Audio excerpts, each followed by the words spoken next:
Nausea, sensitivity to bright lights, headache. Chris Coyne knew right away that the helmet-to-helmet hit during his football practice had given him a concussion, his fifth in fact.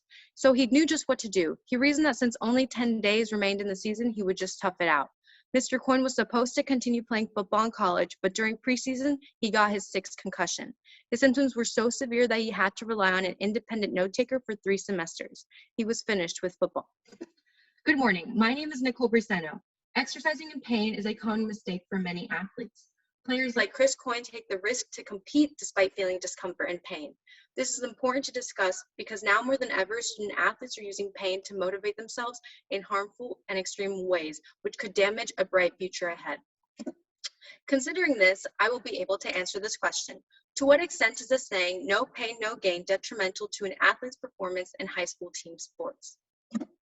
I came with the answer in the argumentation that this popularized phrase known as no pain, no gain has negatively pressurized athletes to play through pain, which can lead to severe damage of the body long-term, unhealthy coping strategies to relieve it, and a dangerous normalization of feeling pain on the playing field.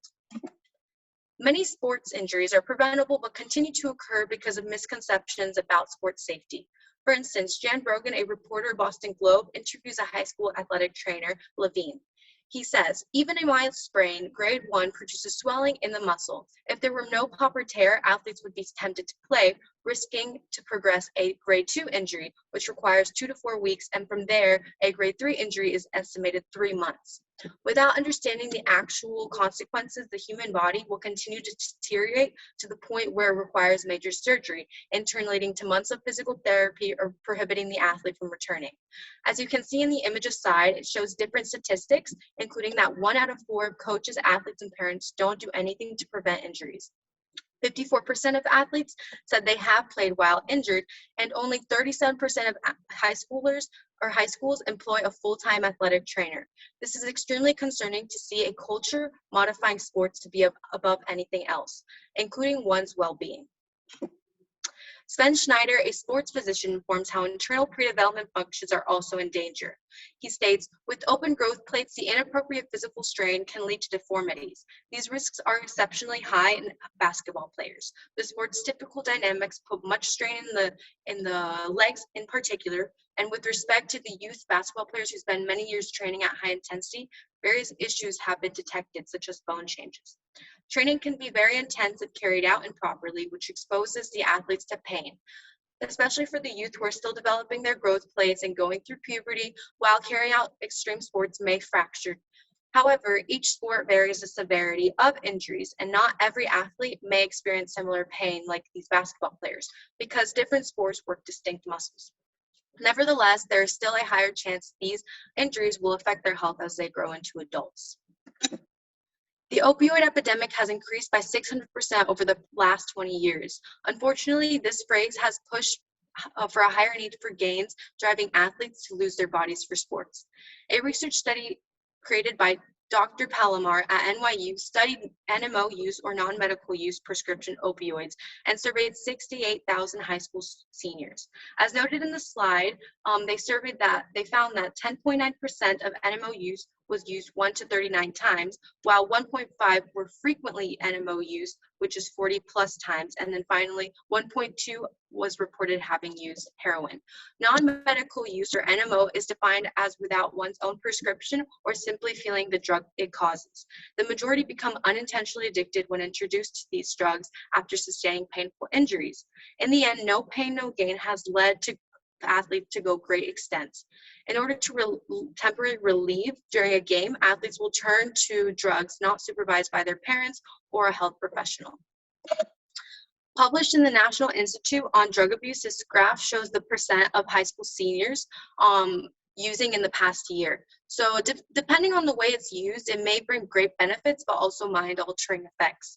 In this case, comparing the results with other drugs, marijuana is recorded as an illegal drug at the time and drastically more used than the others. While the graph doesn't specifically state the athletics responses, there can be made a clear connection between marijuana and the student athletes. As a pain reliever, it is well documented that marijuana can block pain receptors and can alleviate it. So that's what Dr. Weiss says as a medical professional. Because there is such a strict mindset being enforced by sports and coaches, athletes feel the need to find a quick solution to stay in the game. And any sign of pain has become a motivation for athletes to indulge in a drug and substance abuse, leading to damaging effects on their body, despite the resounding victories they may have won. In reality, society, specifically coaches and parents, have caused athletes to normalize feeling pain as necessary to succeed. For example, Fink, a high school athletic trainer, is aware of what parents and coaches are willing to do for a triumph. He explains it's most often seen in professional sports where they're celebrated for doing everything they can to stay in the game and play. My dad would say, play unless you can't walk. I've seen coaches who try to be decision makers, he says. They need that win, so they will try to override the athletic trainer and even manipulate the athlete to get back in the game. Coaches are using this phrase way too literally. All around the nation, athletes are ignoring their body and pushing through the pain because that is what they're taught to do every day. Coaches have normalized that an athlete will not succeed without getting hurt or feeling the pain. Ultimately, these social norms have caused serious damages across different schools nationwide. On the other hand, temporary pain or tension in the body may be a good sign for the body to recognize that it will be doing intense movement over a specific period of time. To illustrate, Alicia Garcia Falgueras claims, some scientific studies have shown that stress generated in our muscles during sports practices is helping our releasing our own tensions to reduce our stress level. So on this diagram, featured in that same article, displays how different physical exercise has a strong correlation between the immune system and the nervous system when feeling pain. The immune system will interact with the neurons to alter the pain and sensitivity and mediate it. Playing sports regularly could affect the serotonin release, making our immune system better to cope with certain diseases and prevent them. Although feeling pain when playing sports is an unfavorable experience, learning how to push past their limits will allow them to understand their body's max performance and know when to ease aside to avoid injuries. The amount of student athletes getting injured without the proper care is skyrocketing rapidly. For this reason, when pain occurs, everyone needs to be involved in the process. In order to come up with a clear solution, creating programs to educate athletes on the best way to respond to pain or injury will help athletes prosper. Implementing a full-time qualified athletic trainer throughout practices at school will bring safety to athletes. And most importantly, avoiding the use of the term no pain, no gain, and instead providing feedback to all athletes will show them how to achieve gain without the pain. By examining the advantages and defects of the phrase's morality, choosing to terminate it, and implementing alternative solutions like these can efficiently shelter athletes' overall well-being. Thank you. Are there any questions? I do have two questions for you.